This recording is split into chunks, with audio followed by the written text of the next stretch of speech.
추석 명절 한 주간 보냈습니다. 잘들 지내셨습니까? 영상으로 예배 드리신 분들도 별일 없으십니까? 급한 소식은 이제 들려오지 않아서 큰 일은 없는가 보다 싶습니다. 명절 시작하는 월요일 날 우리 교인 단톡방에다가 김광식 선교사님 기도 부탁을 올렸습니다. 이제 그 사모님하고 여러 번 통화를 하면서 상태가 더 안 좋아지시고, 이제 어제 다시 기도 부탁 올린 것처럼 병원에서는 기적이 일어나지 않는 한 어제 넘기기 어려울 것이라고 그렇게 얘기를 해서 이제 준비를 가족들이 다 하라고, 이제 어제 밤 12시 넘어서 이제 다시 문자가 왔습니다. 오늘은 넘겼습니다. 이제 지금 어떻게 되고 있는지는 이제 모르겠습니다. 코로나로 필리핀에서 치료를 받았지만은 이제 더 상태가 안 좋아졌고, 여러 가지 생명 유지에 직결되어지는 장기들이 회복 불능 상태고, 뇌도 손상을 입었다고 그러고, 그 중에서 이제 심장, 폐가 이제 회복 불능 상태고, 이제 이래서 병원에서는 이제 가족들에게 그렇게 얘기를 이제 했습니다. 폐관질 교환전이 손상되어서 호흡이 안 되어지니까 다른 뭐 것들이 다 이제 이렇게 더 어려워지고 있다는 말씀을 이제 들었습니다. 우리 몸에 이렇게 거기는 좀 뭐 다쳐도 혹은 좀 부러져도 생명에는 지장이 없는 이런 이제 어떤 신체 기관들이 있는가 하면은, 그건 단 몇 분만이라도 정상적으로 작동을 못하면은, 그러면 진짜 이제 생사가 어려워지는 이런 이제 몸의 장기들도 있습니다. 크게 하나는 심장인 것 같고 하나는 폐 같습니다. 심장 안 뛰면 몇 분이라도, 폐 몇 분이라도 호흡 안 되어지면은, 그러면은 이제 뭐 살 길이 없습니다. 우리 이제 9월 몇 주간 동안 제가 이제 지금 기도에 대한 설교를 하고 있는 중입니다. 기도를 이렇게 다른 말로 할 때 여러 가지 표현들을 하지만 그 중에 한 가지는 영혼의 호흡이다, 이렇게 말을 합니다. 그냥 우리가 이 육체의 호흡은 1분, 2분만 숨을 모셔도 답답해서 막 못 견딥니다. 그래서 막 어떻게든 숨을 쉬어야 되고, 아니면 막 산소호흡이라도 하든 인공호흡이라도 해야 합니다. 근데 우리가 기도는 영혼의 호흡이라고 그렇게 말을 하면 맞아, 이렇게 동의는 하는데, 그렇게 기도하지 못하면 막 우리가 그렇게 답답함을 느끼나, 견딜 수 없어, 막 어떻게든 막 해야 돼, 인공호흡이라도 해야 돼, 이런 답답함이 우리 속에 있을까? 그런 영적인 민감함이 우리 속에 있을까? 그러면 좋겠는데 그렇지 못한 일도 참 많은 것 같습니다. 오늘 이제 바울 사도가 기도에 대한 것을 강조하고 또 교회에게 부탁하고 또 바울 자신을 위해서 기도해 달라고 부탁하는 내용이 이제 나옵니다. 골로새서인데, 이제 골로새서에도 바울이 교회를 위해서 어떻게 기도하는지를 저렇게 이제 말을 합니다. 1장 9절에 보면은 너희를 위하여 기도하기를 그치지 아니하고, 교회를 위해서 바울 사도가 기도하는데 그치지 않고 기도한다. 그러죠. 그렇게 기도하는 사람이 있어야죠. 교회 안에 목회자만이 아니라 목회자가 마땅히 그렇게 기도해야 되겠고, 교회 직분자들 중에서 저렇게 교회를 위하여 기도하기를 그치지 아니하는 그런 직분자가 있어야죠. 아니, 직분자라면 또 그렇게 해야죠. 그렇게 하시죠. 그리고 이제 내가 여러분을 위해서 기도하니까 여러분은 그냥 가만히 계셔도 됩니다, 이러지 아니하고 여러분도 스스로 기도하세요. 권고를 합니다. 그게 오늘 이제 4장 2절에 보면은 저렇게 기도하라고 기도를 하는데, 여러분 스스로 기도를 하는데 이렇게 기도하세요 하고 이제 어떻게 기도할지를 이제 저렇게 권고합니다. 읽어보시겠습니다. 기도를 계속하고 기도에 감사함으로 깨어있으라. 기도는 어떻게 하는 거냐면 계속하는 것이다. 뭐처럼? 숨을 계속 쉬어야 하는 것처럼 기도는 계속하는 것이다. 그 기도는요, 기도에 헌신해야 돼요. 저절로 잘 안 되어져요. 다른 어떤 헌신처럼 기도에 내가 내 마음을, 몸을, 시간을, 뭐를 들여서 헌신해야 기도하지, 그냥 저절로 기도 잘 안 되어집니다. 기도에 헌신해야 돼요. 에베소서 6장 18절에는 저 말을 좀 바꿔서 이렇게 기도하라고 말씀하세요. 항상 기도하고, 그런데 그 중간에 뭐가 있어요? 성령 안에서, 항상 성령 안에서 기도하고. 성령님은 우리가 마땅히 무엇을 구해야 할지를 알려주신 분이세요. 제가 뭘 기도해야 됩니까? 또 우리 성령님은 우리 속에 하나님이 기뻐하시는 소원을 주시는 분이세요. 그거 붙잡고 항상 기도하라. 또 데살로니가전서 5장 17절에 유명한 말씀입니다. 기도를 어떻게 하라? 쉬지 말고 기도하라. 여러분, 우리 몸이 잠자는 동안에도 숨을 쉽니까 안 쉽니까? 쉬죠. 잠자는 동안에 숨 안 쉬면 큰일 납니다. 잠 못 잡니다. 그것처럼 기도도 어떻게 하라? 쉬지 말고 기도하라. 여러분, 숨 쉬고 있으십니까? 숨 안 쉬면 여기 못 있죠. 그것처럼 기도하라. 기도하는 동안 우리가 하나님께 집중합니다. 하나님께 무엇을 구하기도 하고, 하나님께서 무엇을 우리 속에 말씀하시는 것을 깨닫기도 하고, 그러면서 우리 영혼이 활동을 하는 거예요. 그러면 그 영혼이 살아있으면 이제 우리의 생각이 거기를 따라가고, 우리의 삶이 이제 거기를 따라가게 되어집니다. 근데 그 영혼이 숨 못 쉬는 질식되어 있는 상태라고 그런다면 그냥 우리 육체의 욕심을 따라 살게 될 것입니다. 그래서 기도를 하는데 그 다음에 이렇게 기도하라고 말씀하세요. 기도에 감사함으로 깨어있으라. 기도를 하는데 깨어서 기도하라는 것이, 이게 뭔 소리냐면요, 뭔가 내가 지금 관심을, 내가 이렇게 시선을 집중해서 지금 무슨 일이 어떻게 일어나고 있는가 주목하면서 있는 상태가 깨어있는 상태인데, 기도할 때 그렇게 하라.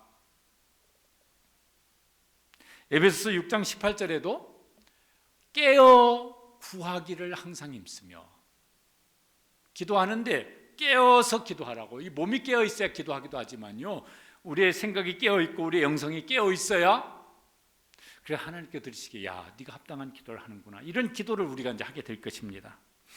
또 예수님은 이렇게 말씀하셨습니다. 같이 읽어보시죠. 시험에 들지 않게 깨어 기도하라. 저 말을 좀 뒤집으면 뭐냐면, 깨어 기도하지 않으면 어떻게 우리가 되기 쉽다는 거예요? 시험에 펑펑 넘어진다는 거예요. 마귀가 쳐놓은 올무에 걸려든다는 것이에요. 그래서 깨어 기도하라. 또 기도를 하는데, 깨어 기도하는데 거기 또 한 가지를 더 말씀하셨죠. 감사함으로 깨어 기도하라고 말씀하세요. 우리가 잘 아는 그 많이 암송하는 말씀 중에 빌립보서 4장 6절이 있습니다. 너희 구할 것을 어떻게 기도하라? 감사함으로 하나님께 아뢰라. 그 앞에 무슨 말씀이냐면, 아무것도 염려하지 말고 뭐 이렇게 쭉 나와요. 지금 염려할 게 많은데 뭔 감사함으로 기도하라고 그럴까? 감사는, 여러분들 이렇게 안 그러신 분도 계시겠지만은, 감사는요 곰곰이 생각해봐야 감사할 거리가 생각이 나지, 그렇지 않으면은 그냥 저절로 감사하는 건 쉽지가 않은 것 같아요. 생각해보고 막 찾아보면은 감사할 거리가 이제 있습니다. 기도할 수 있는 게 감사죠. 또 기도를 들으시는 분이 계신 것도 감사고, 근데 그 기도를 들으시는 분이 하나님 아버지신 것도 감사고, 하나님 아버지는 너희가 악한 자라도 자식에게 좋은 것을 줄 알거든 하물며 하늘에 계신 너희 아버지께서 구하는 자에게 좋은 것을 주시지 않겠느냐. 그러니까 그것도 감사하고, 아이고 내가 원하는 대로 안 됐는데, 아니고 내가 생각하는 좋은 것보다 하나님께서 생각하시는 것이 더 좋은 것이니까, 내가 좋은 대로 하면 그게 실수가 될 수 있는데 하나님이 좋은 것으로 주시면 거기에 실수가 없을 터니까 감사하고. 그래서요 미리 감사하면서 기도를 합니다. 그럼 하나님께서 기도를 들으시면서 얼마나 좋으시겠어요. 야, 네가 그렇게 나를 아는구나, 나를 신뢰하는구나, 그래서 그렇게 미리 감사하면서 기도하는구나. 골로새 교회에게만 지금 기도하라고 부탁하는 것이 아니지요. 당연히 뭐예요? 우리 시와 동산교회도 그렇게 기도하라고. 누가 기도해야 됩니까?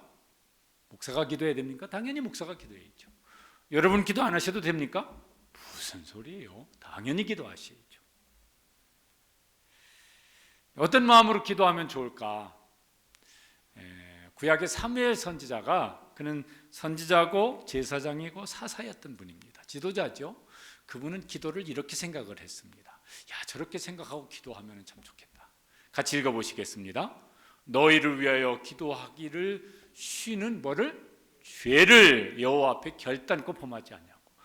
사무엘은 자기만이 아니라 너희를 위해서 기도하는 것을 쉬는 것은 하나님 앞에 범죄 행위다. 나는 하나님 앞에 그런 범죄 행위를 하지 않겠다.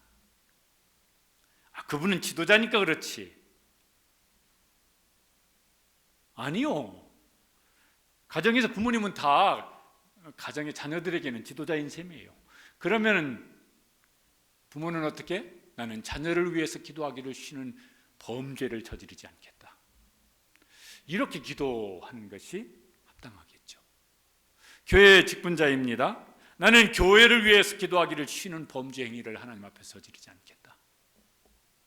이런 마음으로 기도를 하면 하나님께서 얼마나 좋아하실까? 하나님께서 저런 사무엘을 얼마나 좋아하셨을까?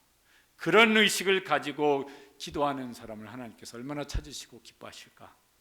거기에 우리가 들어갈 수 있게 되시기를 축복합니다. 우리가 아까 부른 찬양 중에도 그런 가사가 나와요. 기도의 향기가 하늘에 닿으니 주여 임재하여 주소서. 저게 무슨 그림이냐면요, 구약 성경의 성막에서, 그 성소에서 저런 일이 끊임없이 일어나야 됐었어요. 그 중에 뭐냐면요, 성소와 지성소를 가르는 휘장이 있고 그 휘장 앞에 분향단이 있습니다. 거기에 제사장이 아침 저녁 아니 계속해서 거기 향불을 피워서 그 향연이 끊임없이 올라가도록 하는 일을 했어요. 그게 뭐냐면 기도를 상징하는 것입니다. 그러니까요, 성전에서 뭐가 끊임없이 하나님께 올라가야 돼요? 기도의 향연이 올라가야 돼요. 기도의 향기라는 표현이 그거예요.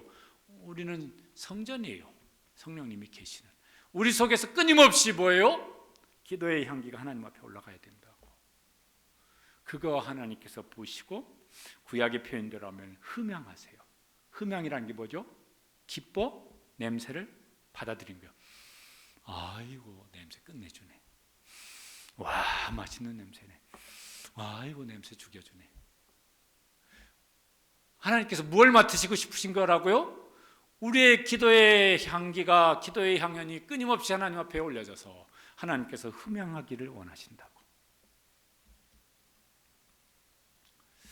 기도하는 성도들 되시길 바랍니다. 그냥요, 아무 때나 어디서나 기도할 수 있지만은 해보시는 분들은 아무 때나 어디서나 기도하는 게 잘 안 된다는 걸 경험하실 거예요.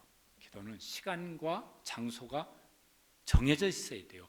시간과 장소가 구별되고 정해져 있어야 그 시간은 거기에서 하는 일이 기도예요. 이게 안 정해져 있으면은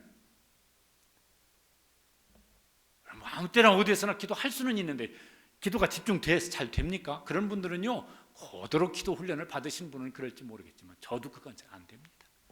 시간과 장소가 그 시간에는 거기에서 기도하는 거예요. 그래서 그 시간에 궁뎅이 거기다 딱 대고 앉으면요, 기도가 집중되어져요.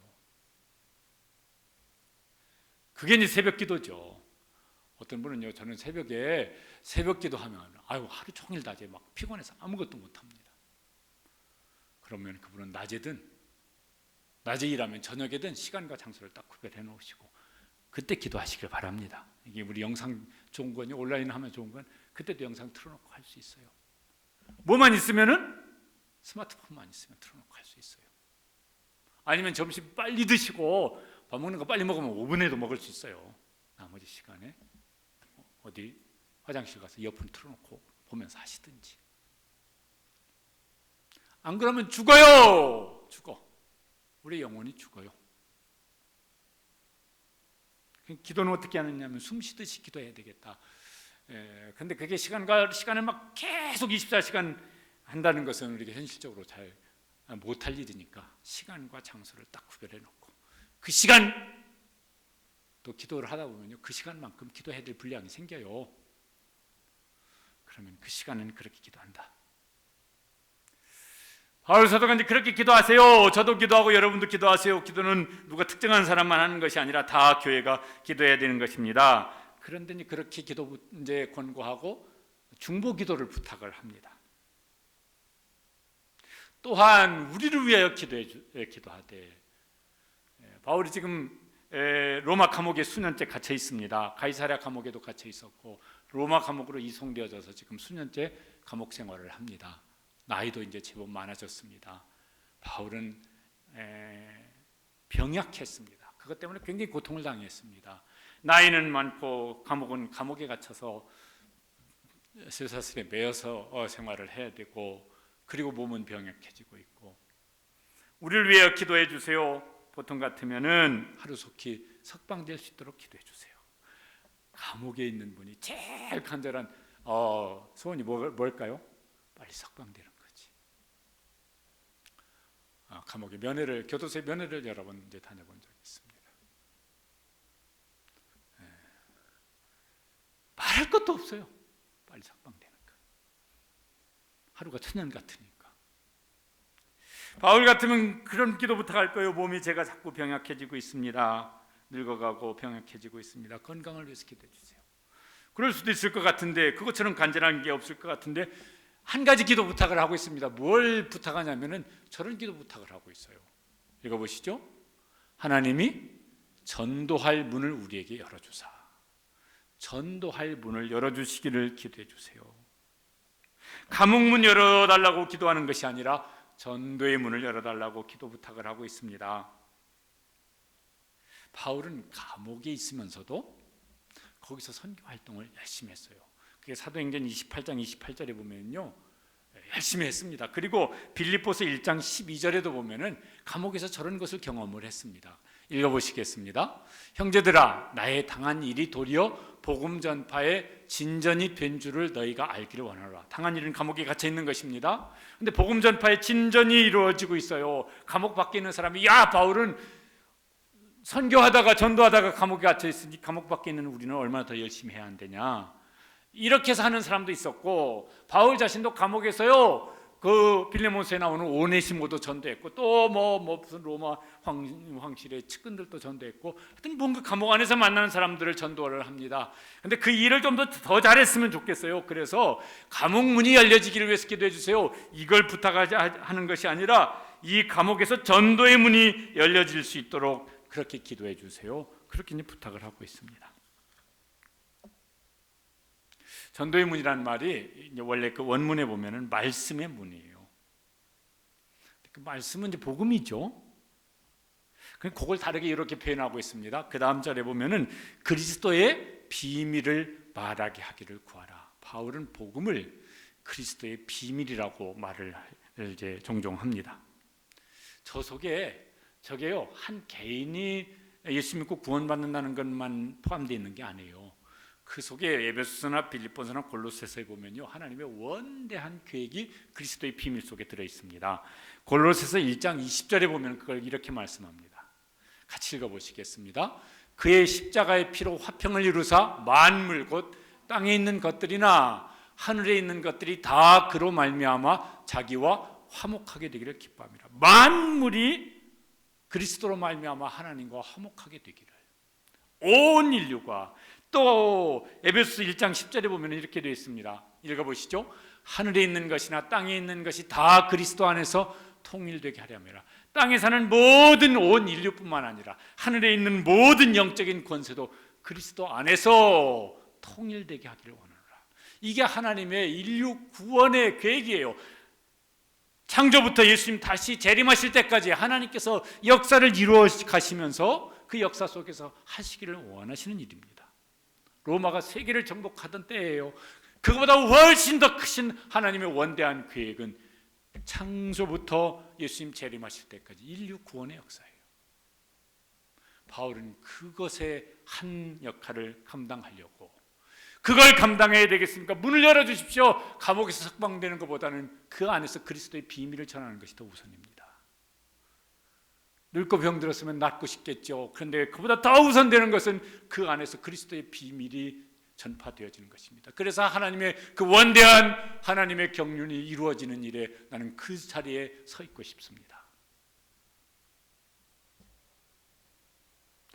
바울만큼 우리도 깨닫는 은혜를 주시고, 그런 것이 이게 하나님의 꿈이죠. 하나님의 꿈. 바울은 하나님의 꿈을 자기 일생의 자기의 꿈으로 삼은 사람입니다. 우리 부르는 찬양 중에 있어요. 하나님의 꿈이 뭐가 되고 나의 비전이 되어지고. 비전은요, 다른 말로 영어로 꿈이에요. 드림이라고도 해놓고 그걸 꿈은요 비전이라고도 해놓고 막 이렇게 보면 번역되어 있어요. 하나님의 꿈이 나의 꿈이 되기를 원합니다. 하나님의 꿈을 품고 나는 그게 내 꿈이 되어서 내 일생 하나님의 꿈을 이루는 일에 내 일생을 살고 싶습니다. 예수님 만난 다음에 바울이 그랬잖아요. 그것을 이루는 일을 위해서 기도해 주세요. 이 말은 뭐겠습니까? 나만 그렇게 살고 여러분은 알아서 사시고 이런 말이 아니라, 감옥에 있는 내가, 늙고 병든 내가 그렇게 하기를 원한다면 감옥 밖에서 자유로운 생활을 하고 있는 여러분은 얼마나 더 그러셔야 되지 않겠습니까? 그거 역으로 강조하는 것이기도 하죠. 그 다음에 바울은 이렇게 말합니다. 내가 이 일 때문에 매임을 당했노라. 그 속에는 이중적인 의미가 있을 거예요. 하나는 예수님 만났을 때 하나님의 꿈이 내 사명이다, 그걸 알려주셨어요. 그게 매임을 당했어요. 그 인생 전체가 송두리째로 그걸 위해 살아요. 또 하나는 그 일을 위해 살다가 뭐예요? 지금 고소당해서 감옥에 갇혀서 쇠사슬에 매여 있어요. 그러니까 두 가지 매여 있어요. 하나는 하나님께서 그에게 주신 꿈에 매여 있고, 하나는 그거 위해 살다가 지금 감옥에 매여 있습니다. 에베소 6장 20절에 그래서요, 비슷한 말씀도 이렇게 이제 부탁을 합니다. 같이 읽어보시겠습니다. 이 일을 위하여 내가 쇠사슬에 매인 사신이 된 것은 나로 이 일에 당연히 할 말을 담대히 하게 하려 함이라. 사신은 요새 말로 하면 대사예요. 무슨 그 정부를 대표해서 다른 나라에 가서 그 자기 나라를 위해서 일하는 사람들 대사예요. 하나님 나라의 대사예요. 그리스도의 대사예요. 나는 그것을 위해서 살다가 지금 쇠사슬에 매여 있는데 개의치 아니하고 담대히 복음을, 담대히 그리스도의 비밀을 전할 수 있도록 나를 위해서 기도해 주세요. 환경을 바꿔달라는 것이 아니고 그 환경 속에서 전도의 문을 열어달라고. 우리가요 살면서 우리 삶의 환경이 우리 삶에 영향을 많이 미칩니다. 그런데 그 환경 다 마음대로 이렇게 내가 원하는 대로 바꿔지지는 않습니다. 더 중요한 것이 있습니다. 그 환경 속에서 하나님 보시기에 더 중요한 일을 하면은 그 환경보다 그는 더 중요한 사람이고, 그 환경보다 그는 더 중요한 일을 하는 사람으로 세상을 사는 사람이 될 것입니다. 그게 더 중요한 것이죠. 바울은 그래서 그런 기도 부탁을 하고 있는 것입니다. 전도의 문을 열어주기를 위해서 기도를 하는데, 어떤 문이 열리는 게 우선일까? 전도를 하면 듣는 사람의 마음의 문이 열려야 될 것 같아요. 그 마음의 문이 안 열리면 무슨 암만 얘기해도 이거 나는 관심 없어요, 이러면 이게 안 되잖아요. 그런데 이렇게 생각을 해보면 그보다 더 먼저 열려야 될 문이 있는데, 전도를 해야 할, 복음을 전해야 할 사람의 마음의 문이 열려야 되겠다. 뭔 소리냐면은 이 코로나 때문에 막 전도도 못 한다고 하고 새로 등록하는 가족도 별로 없어요, 거의. 근데 금년인가 작년 하여튼 어느 분이요 등록을 하셨습니다. 그래서 거기 보니까 인도자가 우리 교회 집사님이셔서 이분을 전도해서 인도하신 거냐 그랬더니 그건 아니고 어디서 만났는데 뭔 얘기하다가 교회 얘기가 나와서 이분이 그랬대요. 나 교회 다니고 싶은데 아무도 나한테 교회 가자는 사람이 없다고. 근데 교회 다니신다니까 나 좀 교회 좀 데려다 달라고. 그래서 우리 교회 그럼 오시라고 그랬대요. 그런 분들이 있어요. 교회 다니는 것들 기독교인들 어쩌고저쩌고 하는 사람도 있지만은 나 좀 교회 좀 데려다 줄 사람 없나? 근데 내 발로는 못 오겠고 발걸음이 안 떨어지고 누가 좀 교회 다니는 사람 나한테 좀 교회 가자고 할 사람 좀 없나? 그런 분들도 보니까 있어요. 그런데 뭐냐면은 그렇게 교회 가자고 예수 믿으라고 해야 될 사람 마음이 닫혀 있어서 그 말을 안 하는 거야. 먼저 뭐가 열려야 될까요?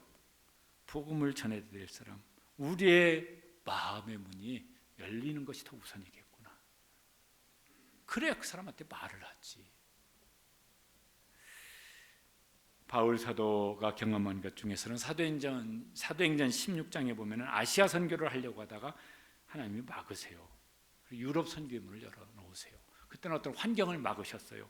환경의 문이 열리는 것도 필요한데, 코로나 상황 오래되어지면서요, 뭐 다 비대면, 뭐 교회 모이지도 말라, 밥도 먹지 말라. 다른 데서는 다 밥 먹는데 교회에서는 밥 먹으면 안 된다고 그러잖아요. 그죠? 식당도 바글바글 하더라고. 안 되는 식당은 안 돼서 그렇지만요, 뭔 맛있다고 소문난 집은 줄 서서 지금도 먹어야 돼요. 그러니까 이제 우리가 뭐 방역 지침을 잘 지키는 것도 해야 되겠지만 또 핑계 삼아서 또 이제 안 하는 것도 우리 속에 또 얼마나 있을까. 그런데 지난주인가도 그전주인가도 설교 시간에 말씀을 한 것 같은데요, 우리 교육자들이 10월 달에요, 어느 교회에서 하는 그 전도 세미나를 온라인으로 하는 건데 참여를 하기로 신청을 해놨어요. 그 교회는 저 서울의 신월동에 있는, 뭐 정확히 모르겠지만 한 2천여 명 모이는 교회로 알고 있습니다. 거기서 코로나 기간 동안 작년 한 해 동안 한 15,000명에게 온라인으로 전도를 했고, 그 중에 8,000 몇백 명을 교회로 초대했고, 그 중에 7,500 몇십 명인가 등록을 했다고 그래요. 도대체 어떻게 한 거야? 다 보니 온라인으로 한 거예요. 그러니까 야, 이걸 무슨 뭐 학교도 온라인 교육, 교회도 온라인 예배는 드리기도 하고, 뭐 기업도 온라인으로 무슨 메타버스가 어쩌고 막 그래서 뭔 버스인가 했더니 뭐 하여튼 뭐 온라인으로 하고 뭐 그러더라고. 그런데 그 온라인은요, 오프라인이 이렇게 제한되어지면서 온라인은 우리 생활 모든 영역이 아주 활짝 열렸어요. 스마트폰 하나만 가지고 있으면 다 해. 그 열어주신 새로운 문을 본 교회는 그렇게 했구나. 그러니까 이게 지금 코로나 때문에 막 뭐가 다 닫히기만 했느냐면은 활짝 열린 온라인 세계가 문이 열려 있는데, 그걸 교회는 활용을 잘 못하고 있었구나. 환경의 문은 열려 있는데 전해야 될 우리의 입술의 문은 닫혀져 있어요. 그래서 다른 얘기는 다 하는데 예수 믿으라 소리는 안 하네. 그렇지는 않을까. 우리가 뭐 입을 누가 막겠어. 그래서 뭔 얘기는 다 하는데 복음에 대한 얘기는 입술의 문이 꽉 닫혀가지고 열리지를 않네. 이런 것은 우리 속에 얼마나 있을까. 에베소서 6장 19절에 바울 사도가 기도 부탁을 하면서요, 바울 사도 같은 그런 분도 저러셨네, 이렇게 그런 게 생각이 되어졌어요. 읽어보시죠. 나를 위하여 구할 것은 나로 입을 열어 복음의 비밀을 담대히 알리게 하옵소서 할 것이니. 저 속에 여러분 바울의 어떤 심정이 있는 게 보입니까? 침묵하고 싶어요. 두려워서. 근데 그게 혼자 잘 안 됩니다. 그래서 교회에게 기도 부탁을 합니다. 내가 이 두려움을 이길 수 있는 담대함을 하나님께서 내게 주셔서 내 입술이 열리도록, 내 입술이 열려서 복음의 비밀을 전할 수 있도록 기도해 주세요. 바울 같은 대단한 분도 저러셨으니 하물며 우리랴. 두려움이란 말은 안 하지만은 이런저런 이유를 대고, 그리고 뭐예요? 우리의 다른 말은 다 하지만은 복음을 전하는 말은 입을 닫아버리고 있는 것이 오늘 우리의 모습은 아닐까.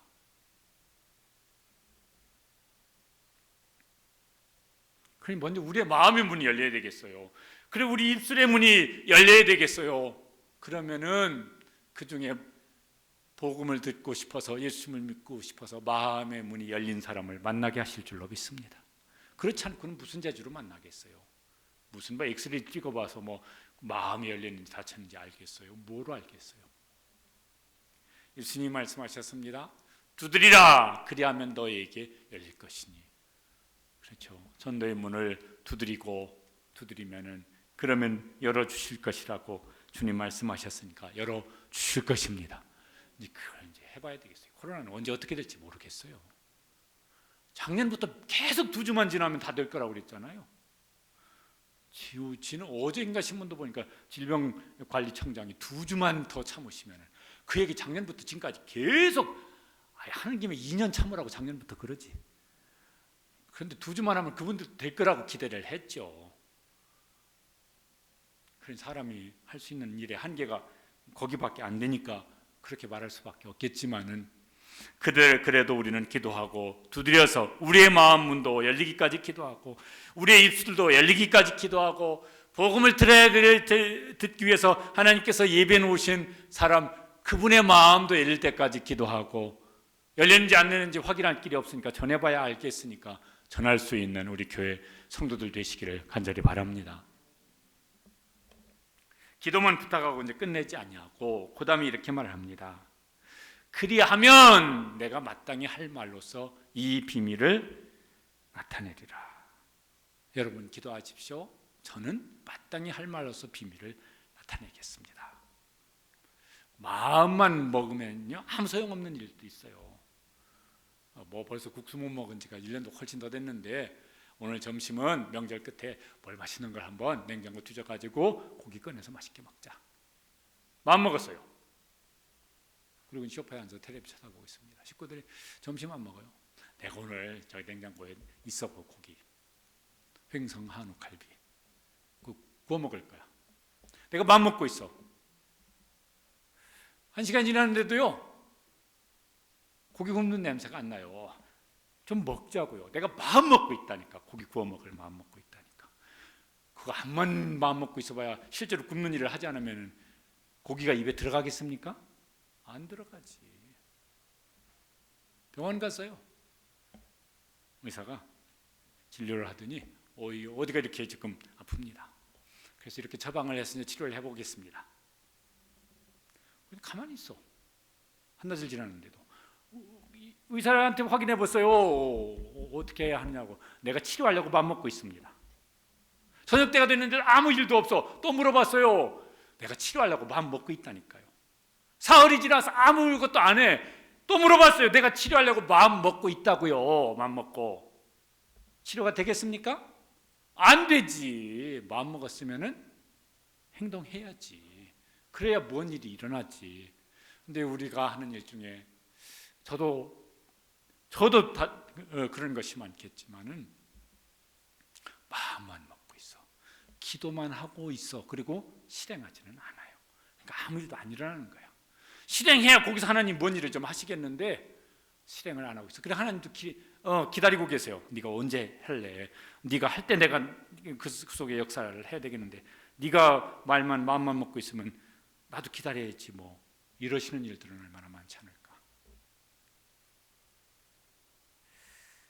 어떻게 하라고 그러냐면은 이제 행동을 하는데 그럼 어떻게 해야 될까? 5절에 보면 이렇게 말씀합니다. 외인에 대하여는 지혜로 행하여 세월을 아끼라. 외인은 안 믿는 사람들이죠. 전도해야 될 사람들이죠. 지혜롭게 행하라. 어떻게 하는 거냐? 그 뒤에 보면은 세월을 아끼라. 에베소서 15장 16절에도 비슷한 말씀이 나와요. 에베소서와 골로새서는 비슷한 내용이 참 많습니다. 같이 읽어보시겠습니다. 지혜 없는 자같이 하지 말고 오직 지혜 있는 자같이 하여 세월을 아끼라. 때가 지혜 없는 자처럼 하지 말고 지혜 있는 자처럼 하는 것이 뭐냐면 세월을 아끼는 건데, 여러분 그 세월을 아끼라는 말 있고 밑에 보면 뭐냐면은 기회를 사라. 헬라어로 기회를 사라, 기회를 만들라, 이런 의미라는 것이에요. 뭐냐면은 복음을 전하기 위해서 기회를 만들라는 거예요. 기회를 사라는 거예요. 어떤 대가를 지불해서라도 기회를 만들라는 거예요. 이렇게 어떤 기사를 읽다 보니까 기회비용 이런 게 있더라고. 뭐죠? 기회비용이라는 것은 내가 어떤 것을 얻기 위해서 뭔 대가를 지불하는 걸, 그걸 기회비용이라고 그러더라고. 명절날 뭐처럼 한번 고기 구워 먹자. 삼겹살 말고 1년에 한번 횡성 한우 갈비 한번 구워 먹자. 5명이 6명이 앉아서. 그러면 비용을 얼마큼 지불해야 될까요? 식당 가서 먹으면은 한 2, 30만 원 더 들려나? 그게 뭐냐면 비용을 지불해야 내가 고기를 먹을 수 있는, 고기가 내 입에 들어가는 기회가 생기는 거예요. 에이, 그거 꼭 그런 고기 먹어야 돼. 삼겹살 먹어도 고기지. 그렇게 생각하는 사람은 그만큼 안 하고 삼겹살 값을 지불하고 삼겹살 사다 먹을 거예요. 전도의 가치를 얼만큼 둘까? 바울은 일생을 걸 만큼 가치가 있지. 그래서 그런 기회 비용을 지불한 겁니다. 그렇지 않은 사람은 에이, 뭐 시간 되고 형편되고 하면 나중에 이제 한번 하면 하지, 꼭 그렇게 해야 되겠어. 가치를 얼만큼 두느냐에 따라서 거기에 비용을 그 가치만큼 지불을 하고 이제 얻죠. 뭘 그런 거 하는데 그 돈을 써? 이런 사람은 그 돈을 안 쓰거든요. 근데 이게 정말 그 100만 원이면 100만 원보다 훨씬 더 가치가 있어요. 이런 사람은 100만 원 주고 그걸 내가 얻을 거예요. 우리가 말로 한 영혼이 천하보다 귀하다 그러는데 그냥 말로 끝나는 일이 얼마나 많을까? 실제로는 그렇게 여기지를 않아. 그러니까 거기다 그런 비용을 지불할 마음이 없어요. 또 한 가지는 그게 이제 어떤 기회예요, 기회. 무슨 막 이렇게 큰 재난사고 이런 거나 하면 뉴스에 골든타임, 구조가 가능한 시간, 골든타임, 그게 72시간인가 막. 이게 시간 지나면은 구조 작업을 하는 게 아니라 시신 수색 작업, 이렇게 작업이 이제 구조대가 하는 일이 이제 전환되더라고. 그 시간만큼만 생존이 가능할 수 있다고. 전도의 골든타임은 언제일까? 그거 알 수 있습니까? 언제인지? 그 사람이 언제까지 살아있을지, 그 사람이 언제까지 내 곁에 있을지 알 수 있습니까? 잘 몰라요. 그래서 디모데후서 4장 2절에 보면은 이렇게 하라고 말씀합니다. 같이 읽어보시겠습니다. 너는 말씀을 전파하라. 때를 얻든지 못 얻든지 항상 힘쓰라. 왜? 그때가 언제일지 모르니까. 이제 학교를 맡은 지도 오래되다 보니까요, 이름도 생각이 잘 안 나고 얼굴도 생각이 잘 안 나요. 근데 제 마음속에 고등학교 2학년 때 제 옆에 앉아있던 친구가 한 번씩 생각이 나요. 이름도 고스란히, 그때 모습 얼굴도 고스란히 생각이 나요. 주남섭인데 걔는 이제 뇌종양 수술을 받아서 1년 휴학했다가 복학했고, 저는 이제 고등학교 들어갈 때 1년 꿇어서 갔기 때문에 같은 나이더라고요. 옆에 앉아있어요. 건강이 온전히 회복 안 돼서 오전 시간만 하고 점심 먹고 이제 걔는 학교로 집으로 가고, 나는 오후 거 다 노트해가지고 그 다음날 전해주면은 그거 가지고 가서 또 이제 하고, 교회 얘기도 한 번씩 했습니다. 성경 얘기도 한 번씩 했습니다. 그때 제가 그래도 목사가 되겠다고 서원했던 나름대로 제 나름대로 믿음이 있었기 때문에 얘한테 현재 한번 복음을 제대로 전해야지. 언제 해야지 겨울 방학이 됐습니다. 편지만 이제 서로 주고받고 했는데 그때는 전화도 이렇게 할 수 있는 때가 아니었으니까 방학이 끝난데 애가 학교를 안 나와요. 어느 날인가 담임 선생님이 야간 이렇게 자율학습 그때도 그냥 했는데 술 드시고 교실로 들어오시더니 비틀비틀 하시면서 야, 주남섭 아는 놈 누구야? 다 저를 쳐다보죠. 그 새끼 오늘 죽었어. 그리고 문을 꽉 닫고 나가셨어요. 야, 오늘 죽었다. 문상 갔다 오셔서 속상해서 아마 술 드시고 오셨던 모양이에요. 야, 그때 하나님이 저한테 책임을 물으시는 것 같아요. 너 교회 얘기도 했잖아. 성경 얘기도 했잖아. 넌 예수 믿고 구원받은 확신이 있었잖아. 왜 얘기 안 했어? 참 견딜 수 없는 마음이더라고요. 전도의 골든타임을 우리가 얼마나 놓쳤을까. 하나님이 내 옆에 붙여주셨는데 그 전도의 기회를 얼마나 많이 놓쳤을까. 그 책임을 물으신다면 얼마나 두려울까. 반대로 우리가 그 전도의 기회를 살려서 그 사람이 예수 믿고 영원히 천국에서 함께 있다 그런다면 얼마나 기쁠까. 하나님은 얼마나 잘했다고 칭찬하시고 상을 주시고 싶어 하실까.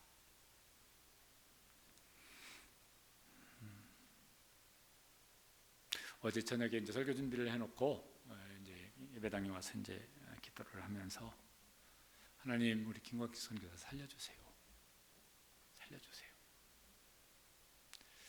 그 김광식 선교사님은 저하고 또 오랫동안 이렇게 이제 알고 지냈어요. 제가 군목으로 있을 때 사단교회 군종 선임하사였었거든요.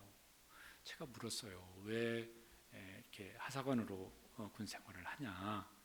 그랬더니 집안 형편이 어려워서 신학대학을 다니는 중인데 대학원 학비를 어떻게 마련할 길이 없어 보여서 하사관으로 지원해서 그게 5년 7개월인가 이렇게 이제 해야 되거든요.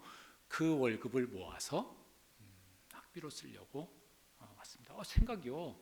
저도 그때 뭐 젊은 나이였었지만요. 이 젊은 친구가 생각이 참 좋더라고요. 야, 이 많은 생각 가진 사람도 드문데. 그래서 제가 이제 제대하고 안산동산교회 부목사로 있을 때 신학대학원 진학했다는 소식을 들었습니다. 여기 동산교회 좋은 교회다. 여기 와서 교육전도사 내가 추천할 테니까 여기서 전도사 생활을 해라. 그래서 교육전도사 때 꼭 안산동산교회에서 사역도 같이 했었어요. 이제 다른 교회에서 부목사 사역을 하고 그 교회 파송을 받아서 선교사로 갔는데 이제 50대 아마 후반쯤 되어질 거예요. 하나님 살려주세요. 기도를 하는데 하나님께서 저한테 그렇게 물으시는 것 같아요. 왜 살려줘야 하는데? 내가 살려줘야 될 이유를 말해봐라.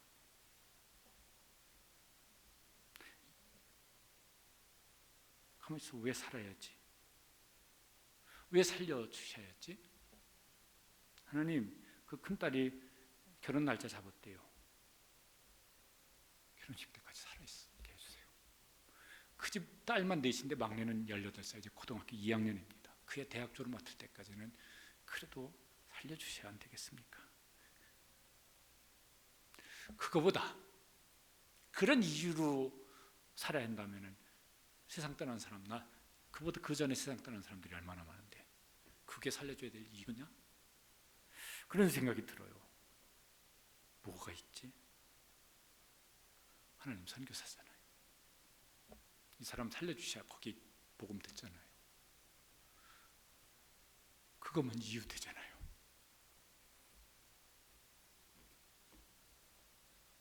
저한테도 부르시는 것 같았어요. 그런 너는 왜 살아야 하냐? 천국 가면 훨씬 더 좋은데. 예수 믿는 사람이니까 천국 가면 훨씬 좋은데 너는 왜 살아 있어야 하냐? 우리에게 다 부르시지 않겠습니까? 천국 가면 훨씬 더 좋은데 너는 왜 살아 있어야 하냐?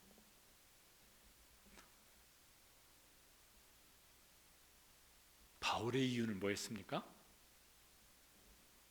그에게 주신 하나님의 꿈을 위해서 그걸 자기가 이루어뜨리는 것이 그것이 살아야 될 이유였었어요. 그리고 그가 하나님 부르시기 전에 내가 달려갈 길 다 마쳤습니다. 그렇게 고백을 했었거든요.